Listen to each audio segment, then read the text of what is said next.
DNA को जो as a genetic material prove करने के लिए जो सबसे पहला रिसर्च किया गया था, सबसे पहली जो डिस्कवरी थी वो ट्रांसफॉर्मिंग प्रिंसिपल थी, जो कि फ्रेडरिक क्रिप्ट ने 1928 के अंदर ये जो एक्सपेरिमेंट है उससे अपना जो प्रिंसिपल है वो दिया था।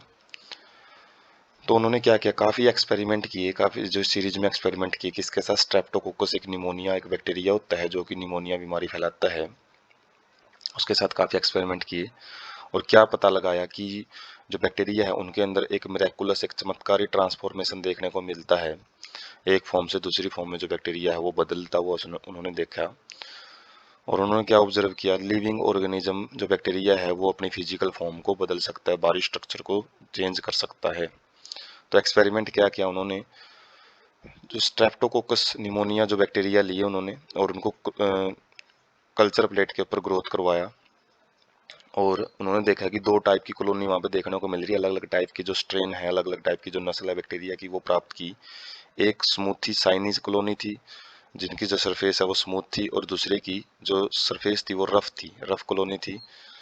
और जो स्मूथ कॉलोनी थी, समतल कॉलोनी, वो किस चीज़ की वजह से थी, क्योंकि उनके पास एक म्यूकोलेजनस कोट था, म्यूकोलेजन एक चिकना कोट था जिसकी वजह से वो स्मूथ थे, और जबकि जो आर स्ट्रेन है उनके पास ये कोट एब्सेंट था। माइस को इन्फेक्ट किया गया एस स्ट्रेन के साथ में, तो क्या पाया गया कि जो माइस हैं वो डेड हो गए यदि आर स्ट्रेन के साथ, यदि उनको इंजेक्टेड, आर स्ट्रेन को उनके शरीर के अंदर इंजेक्ट किया जाता है। लेकिन यदि आर स्ट्रेन के साथ उनको इंजेक्ट किया जाए तो वो उनके अंदर निमोनिया नहीं हुआ, और निमोनिया नहीं हुआ तो उनकी डेथ नहीं हुई। तो एस स्ट्रेन वाले हैं वो वायलेंट फेज हैं जो कि घातक हो सकते हैं, बीमारी फैलाते हैं। आर स्ट्रेन वाले बीमारी नहीं फैलाते हैं, निमोनिया नाम की जो बीमारी है। Griffith was able to kill bacteria by heating them. तो ग्रिफ्थ उस टाइम इन बैक्टीरिया को किल करने में भी सक्सेसफुल रहा, उनको गर्म करके, हीट किलिंग जिसको बोला जाता है। तो जब हीट किल्ड स्ट्रेन बैक्टीरिया को माइस के अंदर इंट्रोड्यूस किया गया तो उन्होंने कोई डेथ कोज नहीं की, तो लिविंग फॉर्म ही डेथ कोज कर रही थी एस्ट्रेन की, जबकि हीट किल्ड ने कोई डेथ कोज नहीं की। लेकिन जैसे ही हीट किल्ड एस्ट्रेन को लिविंग आर बैक्टीरिया के साथ में मिक्सर करके माइस के अंदर डाला गया तो उन्होंने डेथ कोज कर दी, रिकवर्ड लाइनिंग। और उसके बाद जब ये डेड माउस है जो मिक्सर से डेथ हुई है जिसकी, इस मिक्सर को डालने से, तो उसके बाद जब उसको सर्च किया गया उसके अंदर तो आर स्ट्रेन, जो एस स्ट्रेन लिविंग बैक्टीरिया देखने को मिले। हालांकि डाले कैसे थे, हीट किल्ड थे, लेकिन एस उसके अंदर लिविंग एस बैक्टीरिया देखने को मिले। तो यहाँ से क्या कंक्लूजन निकाला, तो जो आर स्ट्रेन बैक्टीरिया हैं वो कैसे न कैसे करके ट्रांसफॉर्म हो गए हैं, किससे, एस स्ट्रेन बैक्टीरिया से। वो पहले बीमारी नहीं फैला रहे थे लेकिन बाद में बीमारी फैला के उन्होंने माइस को डेड कर दिया, तो उनके अंदर कुछ ना कुछ ट्रांसफॉर्मेशन हुई है। Some transforming principle transferred from heat killed S strain. तो यहाँ पे एक चीज देखने को मिली कि जो ट्रांसफॉर्मिंग प्रिंसिपल, कुछ ऐसा सबस्टांस था जो कि हीट किल्ड एस ट्रेन से आया था, और जिसकी वजह से जो आर स्ट्रेन है उनकी जो बाहर की परत है वो स्मूथ होगी, पॉलीसैकेराइड कोट उनके पास भी आ गया, और इसी पॉलीसैकेराइड की वजह से वो वायलेंट, वो घातक हो गई, उन्होंने बीमारी फैला दी due to transfer of genetic material. और यहीं से थोड़ा सा जो जेनेटिक मटेरियल के ट्रांसफॉर्मेशन, जो ट्रांसफर है उसके बारे में जो फर्स्ट हिंट है वो देखने को मिला, फर्स्ट क्ल्यू यहाँ पे देखने को मिला। How ever biochemical nature of genetic material, हालांकि उस टाइम तक भी जो बायोकेमिकल भाई किस किस चीज़ से मिलकर बना वो जेनेटिक मटेरियल, उसके बारे में कोई आइडिया नहीं था, और इस एक्सपेरिमेंट से उसके बारे में कुछ नहीं पता लगा। तो हम पिक से और ज़्यादा क्लियरिटी ले सकते हैं कि जैसे जो रफ स्ट्रेन, नॉन वायलेंट, जिन्होंने बीमारी नहीं फैलाई, रफ स्ट्रेन को ब्लू कलर से दिखा रखे है, रेड कलर से जो बीमारी फैला सकते हैं, मतलब घातक हो सकते हैं उनको, वो स्मूथ स्ट्रेन को दिखा रखा है। तो यदि हम रफ स्ट्रेन को माउस के अंदर डालते हैं तो माउस लाइव रहेगा, कोई बीमारी नहीं होगी। लेकिन यदि स्मूथ स्ट्रेन को, एस स्ट्रेन बैक्टीरिया को यदि हम इंजेक्ट करते हैं तो माउस डेड हो जाता है, उनके अंदर निमोनिया हो जाता है। यदि हीट किल्ड स्मूथ स्ट्रेन को, स्मूथ स्ट्रेन है लेकिन उसको हीट किल्ड किया हुआ है, रेड कलर है लेकिन वो बीमारी नहीं फैला रहा, लेकिन यदि इन दोनों का मिक्सर डाला गया, किस किसका, हीट किल्ड का और जो रफ स्ट्रेन है, दोनों का मिक्सर यदि हम डालते हैं तो इसकी वजह से जो माउस है उसके अंदर डेथ हो गई है। तो यहाँ पे एक देखने वाली बात है कि फर्स्ट केस और जो थर्ड केस है, इनके अंदर जो माइस है वो लाइव है, लेकिन जब इनका मिक्सर करके हम इनको डालते हैं तो उसकी वजह से जो माइस है वो डेथ कोज कर रहा है। तो यही एक जो मिरेकुलस है, चमत्कारी जो ट्रांसफॉर्मेशन है, उसी से जो ग्रिफ्थ है उन्होंने अपना जो रिसर्च है वो दी थी। जेनेटिक मटेरियल के बारे में थोड़ा सा आइडिया जो क्ल्यू है वो दिया गया था।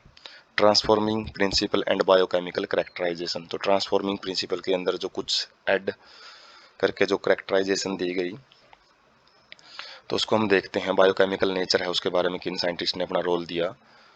Prior to the work of Oswald Avery, Colin MacLeod and Maclyn McCarty 1933 and 44, genetic material was thought to be protein. तो इन तीन साइंटिस्टों से पहले ऐसा माना जाता था कि जो प्रोटीन है वो एक जेनेटिक मटेरियल का काम करता है, लेकिन इन तीनों साइंटिस्टों ने वर्क किया to determine biochemical nature of transforming principle. तो इन्होंने ट्रांसफॉर्मिंग प्रिंसिपल के बारे में भी पढ़ रखा था, ग्रिफ्थ के एक्सपेरिमेंट के बारे में। तो वहाँ से जो बायोकेमिकल नेचर है उसको पता करने की कोशिश की। तो उन्होंने क्या किया, जो बायोकेमिकल्स हैं उनको प्यूरिफाई किया, उनको शुद्ध किया, उनको सेल से निकाला, और जो भी मटेरियल हो सकता था उनको अलग अलग किया। जैसे प्रोटीन है, डीएनए है, आरएनए है, इन्हीं के बारे में संदेह था कि इन्हीं में से कोई ना कोई मिलेगा। From heat killed S cell, heat killed S cell से उन्होंने ये मटेरियल इकट्ठा किया to see which once could transform living R cell into S cell. तो यही देखने के लिए कि कौन से वो मटेरियल था जिसने आर सेल्स को एस सेल के अंदर कन्वर्ट कर दिया। Discovered that DNA alone from S bacteria caused arson, और इस उन्होंने जो अलग अलग एक्सपेरिमेंट के जरिए ये पता लगाया कि जो डीएनए ही था जिसने एस स्ट्रेन जो बैक्टीरिया है उनको बनाया, किससे, आर स्ट्रेन बैक्टीरिया को। तो ट्रांसफॉर्मेशन का कारण डीएनए था। Also discovered that protein digesting enzyme protease, RNA digesting enzyme RNase did not effect transformation. तो उन्होंने एंजाइम यूज किए थे जो कि इनको डिग्रेड करें। तो इस मिक्सर के अंदर सबसे पहले उन्होंने प्रोटीन डिग्रेडिंग एंजाइम देख डाले, उसके बाद आरएनए डाइजेस्टिंग एंजाइम डाले। तो ये दोनों एंजाइम डालने की वजह से उन्होंने क्या किया, आरएनए को डिसइंटीग्रेट कर दिया, तोड़ दिया कि वो अपना काम नहीं कर सकता। यदि काम नहीं करेंगे तो ये आगे कोई भी इंफॉर्मेशन है वो लेके जाएंगे। तो इन दोनों एंजाइम को डालने से ये देखा गया कि इनकी वजह से कोई भी इफेक्ट नहीं पड़ा है ट्रांसफॉर्मेशन के ऊपर। तो वहां से पता लगाया गया कि जो डीएनए है वही एक जेनेटिक मटेरियल का काम कर रहा है, जो ये ग्रिफ्थ का एक्सपेरिमेंट है उसके अंदर है। So transforming substrate was not a protein और आरएनए। तो यहाँ से एक आइडिया ये रहा कि जो ट्रांसफॉर्मिंग सब्सटेंस था वो कोई प्रोटीन नहीं था, ना कोई आरएनए था। डाइजेशन विद डीएनए, और जब यदि डीएनएज एंजाइम को इनके अंदर जो मिक्सर है प्रोटीन डीएनए आरएनए इनके मिक्सर के अंदर डाला गया, तो इससे ये चीज देखने को मिली कि जो ट्रांसफॉर्मेशन है उसको इनहिबिट किया गया है, उसको रोक दिया गया है। मतलब वो ट्रांसफॉर्मेशन नहीं हो पाई आर स्ट्रेन की एस स्ट्रेन के अंदर। तो वहां से और कंफर्मेशन ये होगी कि डीएनए ही ट्रांसफॉर्मेशन कोज करता है। दे concluded that DNA is hereditary material, और यहीं से उन्होंने ये निष्कर्ष निकाला कि जो डीएनए है वही एक हेरिडिटरी मटेरियल के रूप में काम करता है। But not all the biologist were convinced, लेकिन उस टाइम तक भी सारे जो बायोलॉजिस्ट है इस आइडिया से कन्विंस नहीं थे, सेटिस्फाई नहीं थे।